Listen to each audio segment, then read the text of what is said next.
মোহাম্মদ সেলিম মুর্শিদাবাদ সিটটা চায় অধীর চৌধুরীর কাছ থেকে। মোহাম্মদ সেলিম রায়গঞ্জে গতবারে এমপি থাকা অবস্থায় গোহারান হেরেছে। উনি 2004 সালে উত্তর কলকাতা থেকে জিতেছিলেন, তার জন্য মন্দিরে গিয়ে চন্দ্রামিত্রও খেয়েছেন।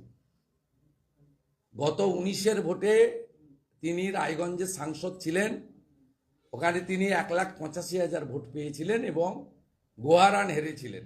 ভারতীয় জনতা পার্টি জিতেছিল, দ্বিতীয় স্থানে তৃণমূল ছিল। তা উনি এখন মুর্শিদাবাদ আসনটি চান, সেই জন্য অধীর চৌধুরীর কাছে হেডকোয়ার্টার করেছেন। মূলত কংগ্রেস আছে বা কংগ্রেসের যেটুকু হাঁটা চলা কথা বলা বহরমপুরে, আর সিপিএম কিছুটা এই যাদবপুর এই টালিগঞ্জ, যদিও ওখানে আমরা ভালো জায়গায় আছি, আমি পাল্টা মিছিল